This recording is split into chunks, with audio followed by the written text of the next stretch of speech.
The great question. Imagine waking up one day and realizing that half of your life has been lived in a lie, not because someone deceived you, but because you deceived yourself. You built a life that looked perfect from the outside, yet something deep within feels hollow, restless, unsettled. You smile, but the smile feels borrowed. You succeed, but the success tastes like ash. And late at night, when the world goes silent and the screens go dark, something whispers from a place you've tried to forget. This isn't who you are. What if that voice is right? What if beneath the person you show the world lives another self? A self you've buried, denied, or exiled for so long that you've forgotten its name. This self holds everything you don't want to face. Your fears, your anger, your selfishness, your desires, your shame. You call it darkness because you're afraid of what it contains. You tell yourself, that's not me. But it is you. It has always been you. And here is the terrifying truth. The more you deny it, the more power it gains. Carl Jung called this hidden side of the psyche the shadow. Not evil, not demonic, but real, raw, human. Everything you refuse to acknowledge, everything you repress, everything you pretend doesn't exist, falls into this shadow. And here is the paradox. The more you try to live in the light, the darker your shadow becomes. The harder you cling to the image of being good, the more violently your ignored impulses push back.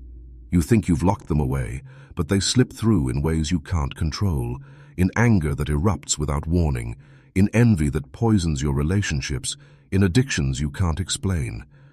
And yet, most of us live like this. We are taught from birth to suppress what doesn't fit the mold. Don't be too loud, don't be too selfish, don't feel rage, don't desire too much. And so, piece by piece, we cut off fragments of ourselves and bury them where no one can see. We become polished masks, hollowed of depth, paralyzed by the fear of being exposed. But here's the question no one asks. What happens to the parts you exile? Do they die, or do they wait? They wait. They wait in silence. And every year you ignore them, they grow stronger, darker, more dangerous. You think you're controlling them, but really, they're controlling you. The job you chose, the partner you love, the goals you chase, are they truly yours, or are they defenses against what you fear inside yourself? Jung warned that what we do not make conscious, we live as fate. The shadow you refuse to face becomes the life you never wanted. And isn't that the cruelest twist? You spend your life running from discomfort, from the parts of yourself that scare you, and in doing so, you create a reality shaped by those very things. You fear rejection, so you become a people pleaser. You fear weakness, so you build a persona of strength. You fear chaos, so you cling to control. But in the end, none of this makes you free. It makes you a prisoner in your own life, chained by an enemy you never dared to confront. So let me ask you, who are you really?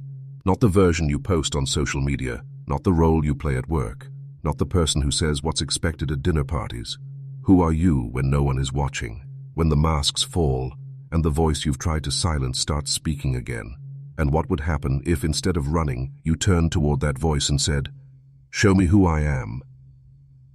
Because here is the truth that will unsettle everything you think you know about yourself. The shadow is not your enemy. It is your unlived life. It is everything you might have been, everything you still could be, if you had the courage to face it. But most people never do. They choose the comfort of ignorance over the terror of self-discovery. They live on the surface, avoiding the depths, until the day comes when the shadow bursts through, wrecking relationships, destroying careers, unraveling everything they thought was solid. The question is simple, yet terrifying. Will you meet your shadow now, or will you wait for it to destroy you? And that leads us to the next truth, the one you need to understand before it's too late. Why this shadow exists at all, why it holds so much power over you, and what happens when you pretend it isn't there. The hidden problem. Its psychological, philosophical roots. To understand why ignoring your shadow is so dangerous, you must first grasp why it exists. The shadow is not an accident. It is not a glitch in the system. It is part of the architecture of the human psyche, built into you like bone and blood. Carl Jung believed that the human mind is not a blank slate, but a vast landscape shaped by evolution, culture, and personal experience. Within this landscape lies a deep contradiction. We are both light and dark, capable of compassion and cruelty, selflessness and selfishness, creation and destruction. Yet society teaches us that only one side is acceptable, the bright side, the side that smiles, obeys, and conforms. The rest is pushed underground, into the shadow. From childhood, you are given an invisible script. Be good, be polite, be acceptable. When anger rises, you are told to calm down. When selfishness appears, you are told to share. When desire burns, you are told to hide it. And so, to survive, you learn to cut away the parts that threaten rejection. But cutting away does not erase. Repression is not deletion, it is storage. And what you store becomes the shadow. Over time, this hidden side of you grows heavy with everything unexpressed, rage you never voiced, tears you never cried, ambitions you never pursued, truths you never told. Psychologically, this mechanism makes sense. The ego, the conscious self, wants stability. It wants to belong. It wants to believe it is good. So it builds a persona, a mask, present to the world, polished and presentable. But here is the catch. Every mask requires a sacrifice. The more perfect your persona, the more violent your repression. Jung warned that this is the root of neurosis. When the gap between who you are and who you pretend to be becomes unbearable, the psyche rebels. Philosophers have echoed this in different ways. Nietzsche despised the morality of repression. He saw it as life-denying, a system that breeds weakness by teaching us to fear our instincts instead of mastering them. To Nietzsche, ignoring your shadow is not virtue. It is cowardice. It is choosing comfort over vitality, stagnation over becoming. Schopenhauer, ever the pessimist, believed that repression leads to suffering because it traps the will, the raw energy of life, beneath layers of denial. Sartre saw it as bad faith, the refusal to confront the truth of your existence, the refusal to own the fullness of who you are. But here is where modern psychology deepens the story. When you repress something, it does not vanish, it migrates. It slips into the unconscious, shaping your thoughts, feelings, and behaviors without your awareness. You think you are in control, but the shadow is pulling the strings. This is why you sabotage relationships, why you lash out without meaning to, why patterns repeat like a curse. Jung said, "Until you make the unconscious conscious, it will direct your life and you will call it fate." And that fate can take many forms. Sometimes it looks like projection. You see in others what you refuse to see in yourself. You hate arrogance because you've buried your own pride. You despise selfishness because you've denied your own needs. Other times it looks like addiction, the compulsive attempt to soothe the pain of fragmentation. Still other times it erupts as a midlife crisis, when the mask cracks and the shadow storms the stage, demand, in recognition after decades of exile. So why do we ignore it? Fear. We are terrified of what we might find if we look too closely. What if I'm not as good as I think I am? What if I'm capable of terrible things? What if my desires are unacceptable, my anger uncontrollable? These questions are frightening because they threaten the fragile identity we've built. And yet, the irony is brutal. The more we avoid these questions, the more power the shadow gains. Denial does not dissolve darkness, it deepens it. Jung believed that true wholeness comes only when you integrate the shadow.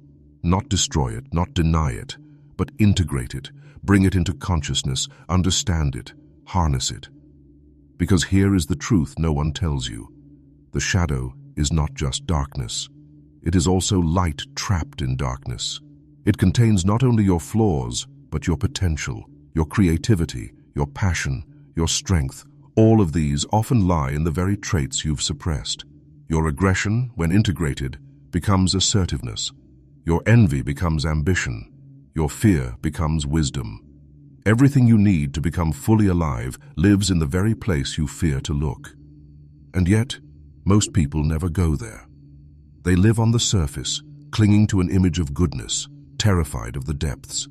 They build lives that are tidy, predictable, controlled, and they call this safety. But it is not safety. It is slow self-destruction, because what you refuse to own will own you. What you bury will rise, if not today, then tomorrow, and when it does, it will not knock politely. This brings us to the question you cannot escape. If the shadow is so powerful, what happens when it takes control of your life without your permission? How does this quiet force shape your reality while you remain blind to it? The answer is darker than you think, and we are about to uncover it. The unseen consequences.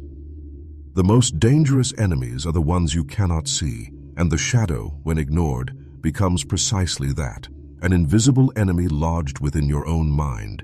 It waits patiently, influencing your choices, shaping your relationships, steering your destiny without you even realizing it.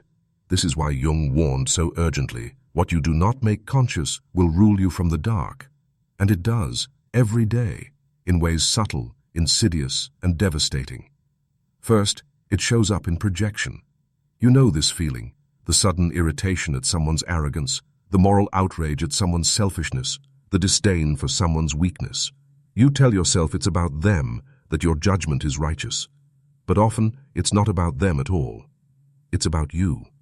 It's about the qualities you've buried so deep you can only see them when they wear another face. The arrogant colleague, they mirror the confidence you've denied yourself. The selfish friend, they mirror the needs you've repressed. The weak partner, they mirror the vulnerability you've sworn never to feel. Projection is the shadow's favorite disguise because it lets you hate in others what you cannot love or even acknowledge in yourself. Next, it appears in compulsions and addictions. Every time you numb yourself with endless scrolling, binge-watching, drinking, or working to exhaustion, ask, what am I trying not to feel? Because the shadow speaks through absence, the absence of silence, of stillness, of space where truth might surface. Comfort becomes a shield, and pleasure becomes a drug. You don't just consume entertainment, you consume distraction. Anything to keep the shadow at bay. But shadows do not vanish in the light of a screen. They wait in the dark corners of your soul, growing hungrier as you feed them avoidance. Then come the patterns, the toxic relationships you swear you'll never repeat, yet somehow you do. The jobs that drain you, the cycles of sabotage, the sudden explosions of anger that feel like possession. Have you ever said, I don't know what came over me? That was the shadow. When you repress something long enough, it doesn't disappear. It erupts. It hijacks the wheel of your life in moments of stress, rage, or desire. And when it does, it doesn't just hurt you, it hurts everyone around you. But the consequences don't stop there. Ignore your shadow long enough, and it begins to hollow you out from the inside. You feel it as boredom, restlessness, anxiety, the gnawing sense that something is missing. You chase goals, you achieve them, and still the emptiness lingers. Why? Because you are living half a life. You amputated parts of yourself to fit the mask, and now you wonder why you feel incomplete. The shadow holds what you sacrificed, your wildness, your passion, your truth. Until you reclaim them, no amount of success, comfort, or validation will fill that void. On a larger scale, this personal denial ripples through society. Look around. Why do entire cultures swing between moral rigidity and moral collapse? Why does virtue often breed hypocrisy? Because when societies demand purity, shadows multiply.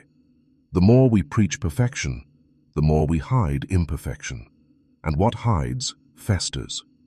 History is full of examples, leaders who preached morality while drowning in scandal, institutions that claimed holiness while harboring darkness. These are not anomalies, they are inevitabilities. A culture that cannot integrate its shadow is a culture doomed to be devoured by it. And then there's the ultimate consequence, the loss of freedom. You think freedom means doing whatever you want. But if you are driven by forces you do not understand, are you free? If your choices are shaped by hidden wounds, repressed desires, unconscious fears, whose life are you really living? Not yours. You are a puppet, and the strings are in the shadow's hands. Jung was clear. Freedom begins where unconsciousness ends. Until then, you are not choosing, you are reacting. You are not living, you are performing. And here is the most Chilling truth. The shadow will not wait forever. Sooner or later, it forces a reckoning. Maybe it's an affair that destroys your marriage, an outburst that costs your career, an addiction that spirals out of control. Maybe it's quieter, a depression that drains the color from your life, a midlife crisis that leaves you staring at the ruins of a life you built for everyone but yourself. The form changes, but the message is the same. You cannot ignore me forever. So let me ask you, how much of your life right now is shadow-driven? How many of your fears, your desires, your choices belong not to your conscious will, but to the parts you refuse to see? And if that thought makes you uneasy, good, it should.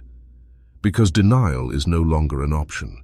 Awareness is not a luxury, it is survival.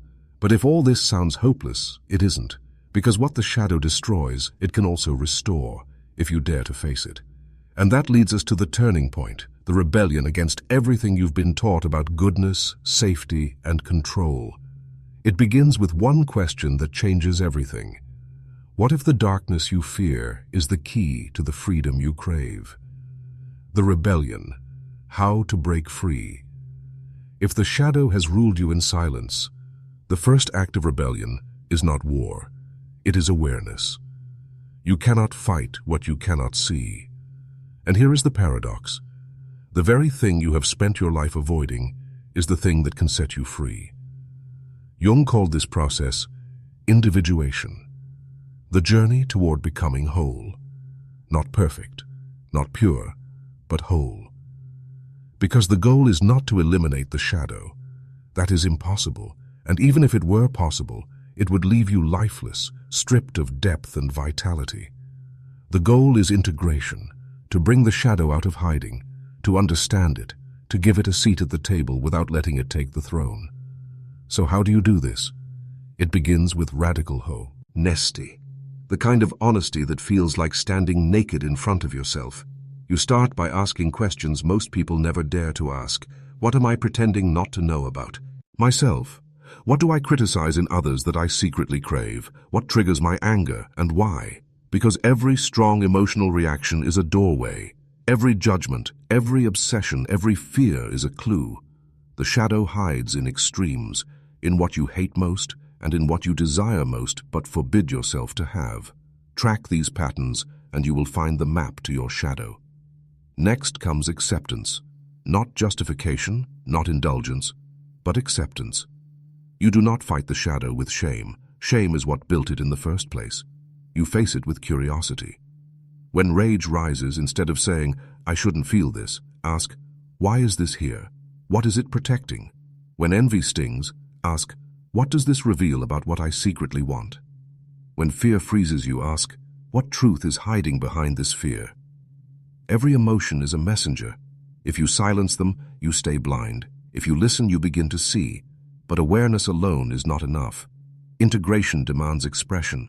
The shadow feeds on silence. It starves in dialogue. So, you speak what you've buried, not recklessly, not to wound others, but in spaces of safety, therapy, journaling, art. Jung often used active imagination, a technique where you enter into dialogue with your shadow in your mind, giving it voice, asking what it wants. At first this feels strange, even frightening, but then you realize something profound. The shadow is not a monster. It is a mirror, and what it reflects is the part of you that has been begging for recognition, for wholeness, for life. And here's the hardest part. Integration requires courage because it will cost you illusions. You will lose the false self you've worked so hard to build, the self that was always agreeable, always strong, always in control. You will see that you are not purely good, and that truth will sting. But you will also see something else, that you are not purely bad either. You are human, complex, contradictory, and in that contradiction lies your freedom, because when you stop pretending, you stop performing. You no longer have to maintain a mask. You no longer have to exile parts of yourself to win love or respect. You can stand in your truth, even the messy, uncomfortable truth, and still know your worth. That is power. That is integrity. That is wholeness. And do not think this is only a private journey. When you integrate your shadow, the world changes. Not because the world changes, but because your perception does. You stop projecting. You stop making enemies out of your own reflection. You judge less because you understand more.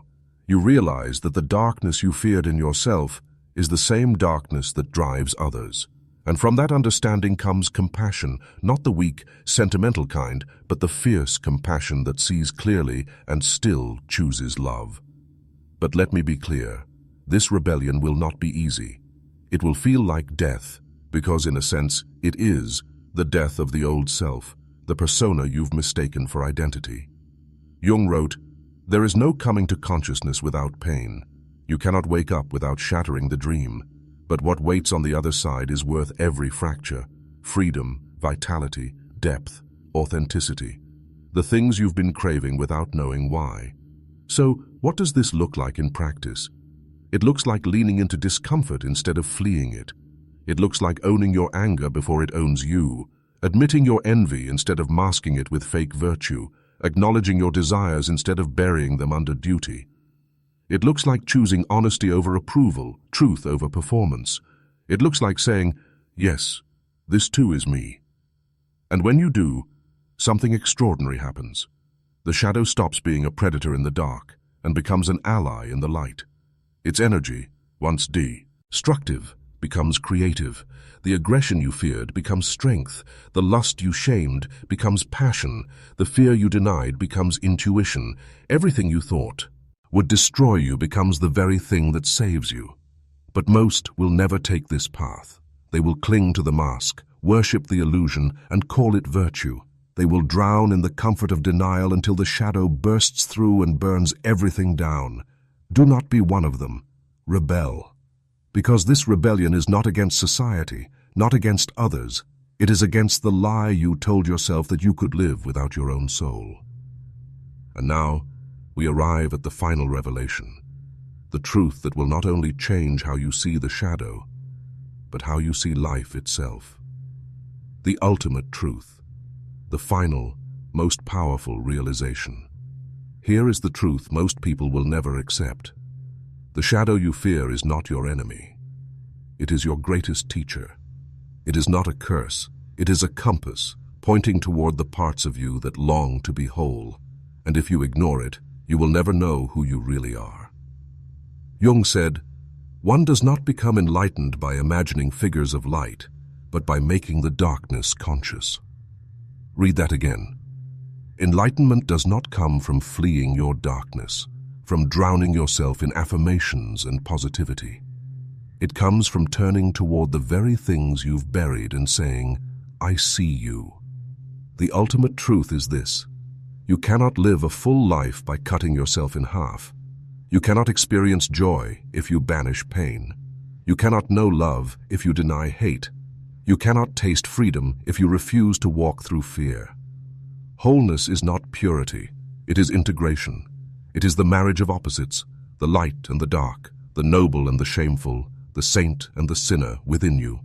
And until you make that marriage, you will remain divided, at war with yourself, haunted by the parts you disown. This is why ignoring your shadow destroys you, not because the shadow is evil, but because you cannot amputate parts of your soul without bleeding. Every time you deny a piece of yourself, you trade vitality for control, you trade truth for an image, and you end up living a life that looks right but feels wrong, a life that is safe, predictable, empty. That emptiness is not failure, it is a signal. It is your soul whispering, there is more. But that more lives in the dark. And here lies the paradox. The path to light runs through darkness. The only way to become fully human, fully alive, is to walk straight into the things you fear. Your rage, your lust, your envy, your greed, they are not chains to be broken. They are energies to be harnessed. Left unconscious, they destroy. Brought into awareness, they create. The same fire that burns a house can forge steel. The difference is not in the fire, it is in your relationship to it.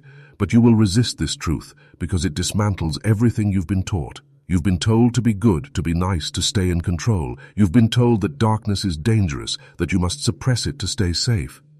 And yet, history proves the opposite. The people who deny their darkness most violently are often the ones consumed by it. The priest who hides his desires becomes the hypocrite. The leader who claims virtue becomes the tyrant. The person who says, "I would never," becomes the one who does. Because what we repress, we act out in disguise. Do you see now why integration is not optional? This is not self-help advice. This is existential survival. Because when you integrate your shadow, you reclaim your power. You are no longer driven by hidden forces. You become their master. You no longer need to project, to control, to cling. You can stand in the full truth of your humanity, messy, contradictory, magnificent, and say, "Yes, this is me," and that is liberation. But here is the final, uncomfortable truth. This journey never ends. You do not integrate your shadow once and walk away, enlightened. The shadow is dynamic. It shifts as you grow. Every new stage of life brings new darkness to face. Jung warned that individuation is not a destination. It is a process, a spiral that draws you deeper into yourself with every turn. And that is why most people never take it. It is hard. It is painful. It strips away illusions you've clung to for years.